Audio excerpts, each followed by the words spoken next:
আসসালামু আলাইকুম। এই ইংলিশ ক্লাসটিতে আমি আপনাদের সামনে আলোচনা করব রাইট ফর্ম অফ ভার্ব নিয়ে।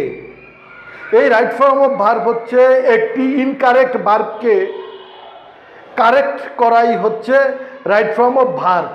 এই রাইট ফর্ম অফ ভার্ব খুবই গুরুত্বপূর্ণ।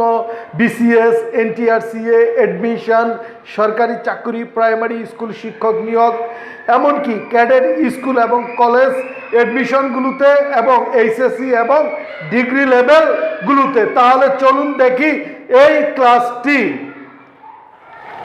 রাইট ফর্ম অফ ভার্ব এর উপর তৃতীয় ক্লাস। এই রাইট ফর্ম অফ ভার্বের উপর তৃতীয় ক্লাসে আমরা যা দেখব তা হচ্ছে এই 21 থেকে 30 নাম্বার পর্যন্ত রুল। 21 থেকে 30 নাম্বার পর্যন্ত রুলে আমরা দেখব যে প্রথম রুলটি হচ্ছে যে would you mind, could you mind,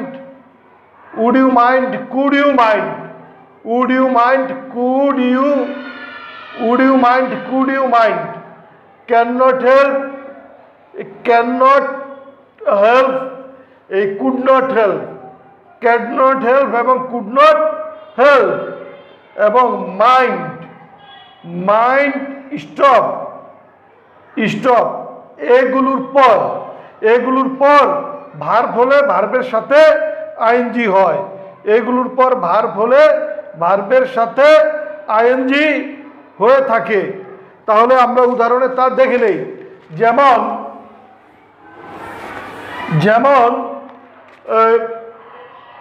would you mind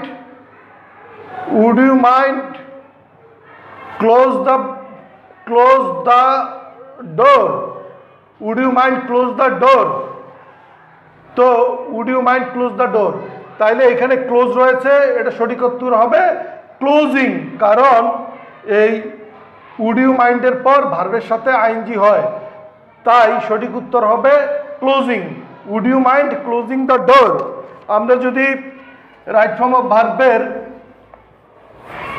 অন্য নিয়মগুলি দেখি, সেটি হচ্ছে যে এই ক্যান নট বাট আর কুড নট বাট এর বাংলা অর্থ হচ্ছে না করিয়া পারা। ক্যান নট বাট বা কুড নট বাট, এই ক্যান নট বাট আর কুড নট বাট অর্থাৎ হচ্ছে না করিয়া পারা বা না করিয়া পারলাম না। কুড নট বাটের বাংলা অর্থ হচ্ছে না করিয়া পারলাম না। এরপর যদি ভার্ব হয় এবং সেই ভার্বটি হয় প্রেজেন্ট ফর্ম, অর্থাৎ can not help, could not help, can not but এবং কুড নট বাট, এরপরে যদি যে ভার্বটি থাকবে সে ভার্বটি প্রেজেন্ট ফর্ম হয়, অর্থাৎ ক্যান নট বাট এবং কুড নট বাটের পর ভার্বটি প্রেজেন্ট ফর্ম হয়।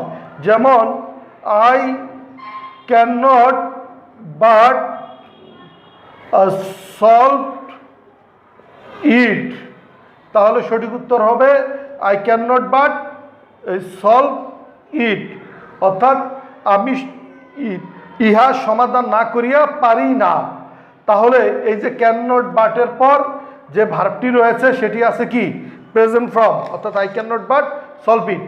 তাই আমরা যদি রাইট ফর্ম অফ ভার্বের আরও অন্যান্য রুলগুলো দেখি, সেখানে দেখব যে brave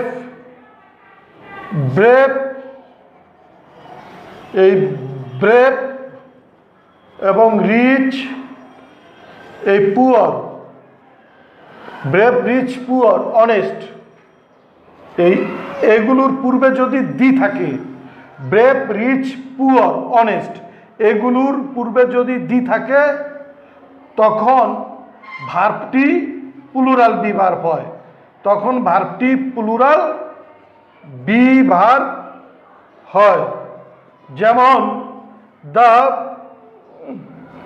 the rich to be not always happy, তাহলে এটা হবে দ্য রিচ আর হবে are not always happy.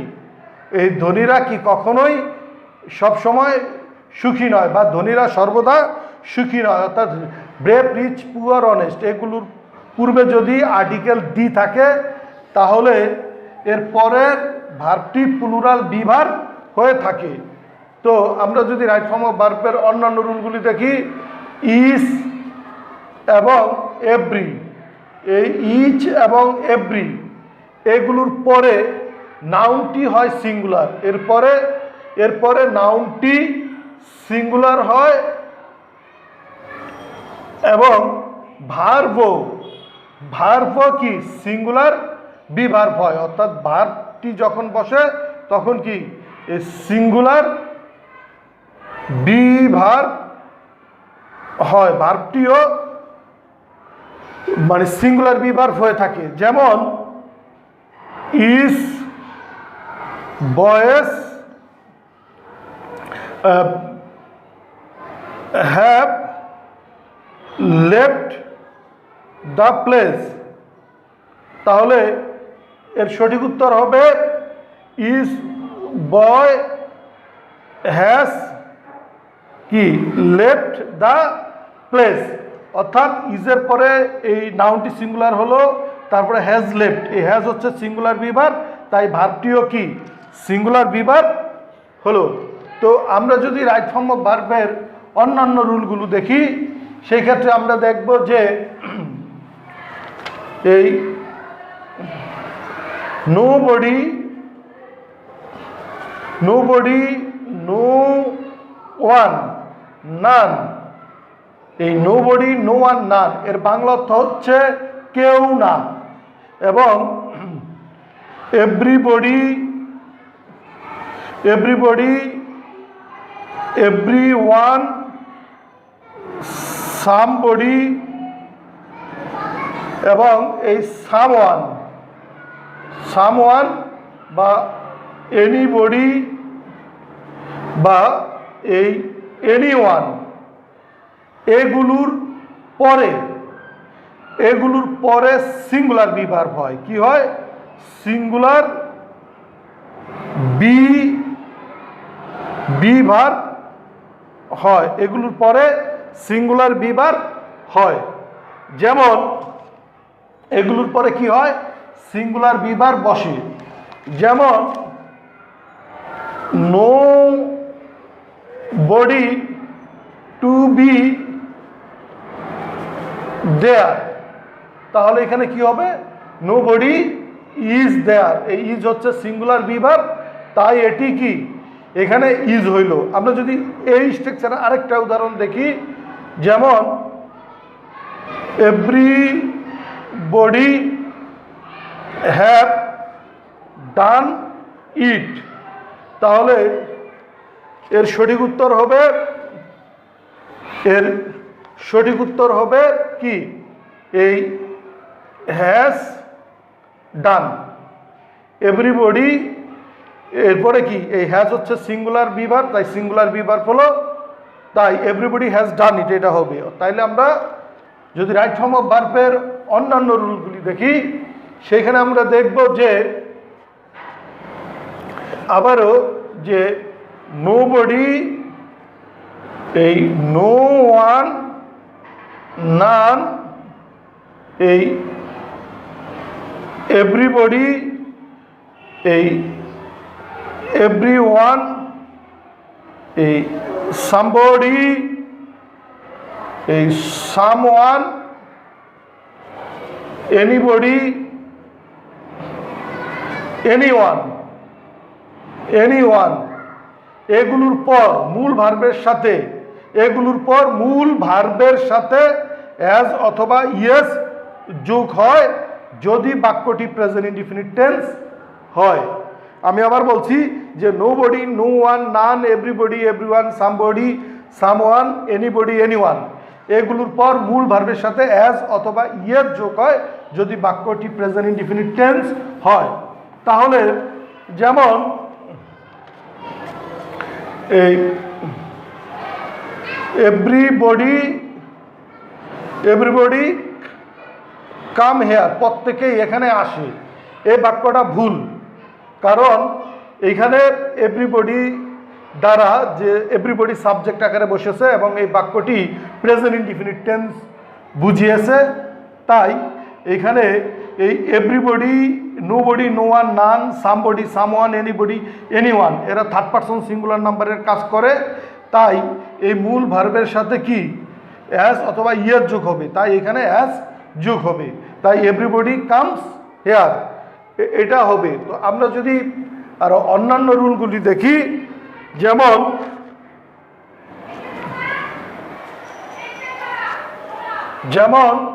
The first, the second, the first বা দ্য সেকেন্ড বা দ্য থার্ড বা দ্য নেক্সট বা দ্য লাস্ট বা দ্য অনলি, এগুলোর পর ইনফিনিটিভ হয়, এগুলোর পর ইনফিনিটিভ হয়, অর্থাৎ এগুলোর পরে ইনফিনিটিভ হয়। ইনফিনিটিভ কি? টু এর পর ভার্বের প্রেজেন্ট ফর্ম হচ্ছে ইনফিনিটিভ। যেমন it was the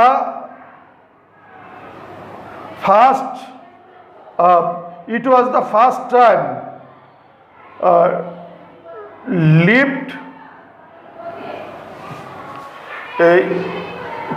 lived the field।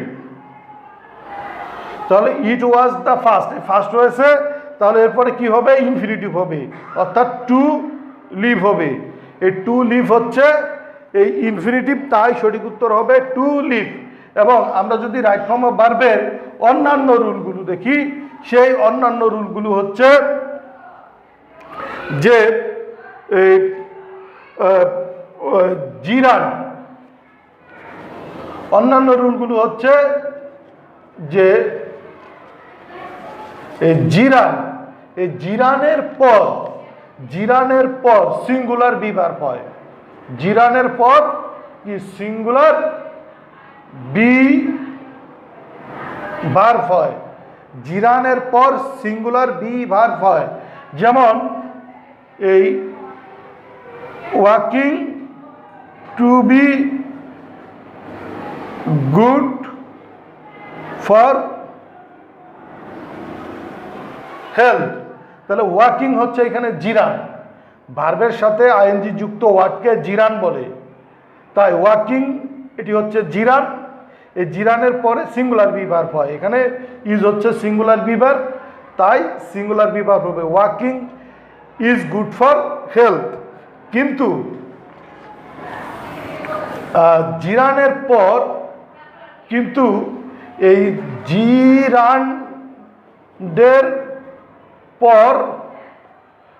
জিরানের পর মূল ভার্বের সাথে অ্যাজ অথবা ইয়ের যোগ হয় যদি বাক্যটি প্রেজেন্ট ইনডিফিনিট টেন্স হয়। আমি আবার বলছি যে জিরানের পর মূল ভার্বের সাথে অ্যাজ অথবা ইয়ের যোগ হয় যদি বাক্যটি প্রেজেন্ট ইনডিফিনিট টেন্স হয়। যেমন reading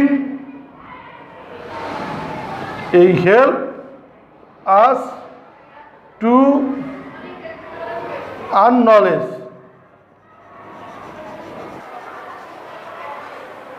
reading help us to earn knowledge, এই হেল্প, এই রিডিং হচ্ছে জিরান, এরপরে ভার্ব রয়েছে, তাই এই ভার্বের সাথে অ্যাজ বা ইয়েস যোগ হয় প্রেজেন্ট ইনডিফিনিট টেন্স হলে। তাহলে রিডিং হেল্প এই বাক্যটা দ্বারা প্রেজেন্ট ইনডিফিনিট টেন্স বোঝানো হয়েছে, তাই এই বাক্যটার সাথে কি অ্যাজ যোগ হয়েছে। আমাদের মনে রাখতে হবে যে জিরান কি থার্ড পারসন সিঙ্গুলার নাম্বার আকারে কাজ করে থাকে।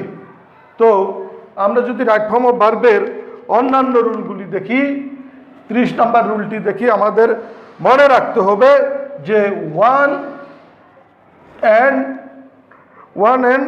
হাফ